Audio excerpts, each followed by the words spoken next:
आज यो नृत्य कक्षाको चाहिँ भर्खरै मात्रै यो उद्घाटन भएको छ। हामीले भन्दा पनि हामी दुईजना राजनीतिक र मलाई चाहिँ बोलाएर चाहिँ हाम्रो मुनाले यो उद्घाटन गर्ने यो शुभ अवसर दिएकोमा हामी धेरै धेरै आभार प्रकट गर्न चाहन्छौँ। र विशेष गरी हाम्रो विद्यार्थी मुना राणा मगर है, उसले चाहिँ धेरै समयदेखि यो क्षेत्रमा चाहिँ स्ट्रगल गर्दै गर्दै सिक्दै अहिले आफूलाई चाहिँ धेरै ठाउँमा आफूलाई चिनाइसकेको छ। विभिन्न रियालिटी सोहरूदेखि लिएर सबैमा चाहिँ आफूलाई एकदम सबै मार्फत चाहिँ होइन आफूलाई चिनाउने यो मौका उसले लिइसकेको छ, यो गरिसकेको छ। र यो आफूले चाहिँ आज उसले यो नेतृत्व प्रशिक्षण केन्द्र पनि आजबाट चाहिँ सुरु गर्ने गइरहेको छ। र अब यो सङ्गीत प्रशिक्षण मात्र नभइकन अब बडोप्रिय सङ्गीत प्लस अब नृत्य प्रशिक्षण केन्द्र नाम राखेर चाहिँ अब यो पक्का पनि अगाडि बढ्छ। र अर्को कुरा चाहिँ आजबाट यो नृत्य क्षेत्रमा चाहिँ एउटा सिडी थपेको छ भन्न चाहन्छु है।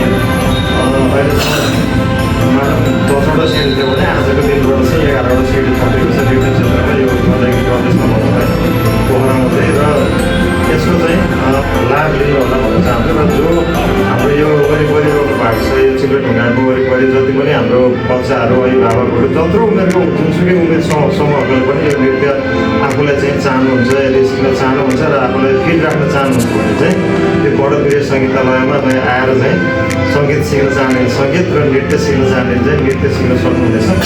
र मलाई चाहिँ एउटा कस्तो फिल गर्छ भन्दा आज होइन हुन त धेरै विद्यार्थीले हामीले पोखरा कला केन्द्रबाट जन्माइसकेका छौँ।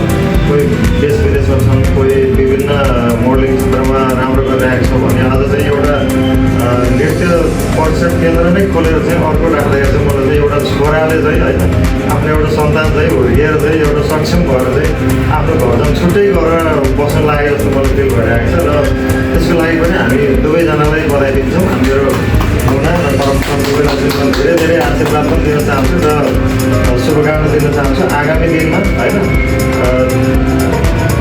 यदि नृत्य क्षेत्र पछाडि गएछ भने सङ्गीत अगाडि गइरहेको, सङ्गीत पछाडि भएछ नृत्यले अगाडि पिकअप लियोस्। त्यो नभइकन अझै सँगै दुवै नृत्य पनि सङ्गीतले पनि सँगै पिकअप लिएर जाओस् होइन। यो क्षेत्र चाहिँ छन त अलिकति कठिन नै छ, त्यसमा चाहिँ दुवैजनाको हामी सबैको साथ सहयोग छँदैछ।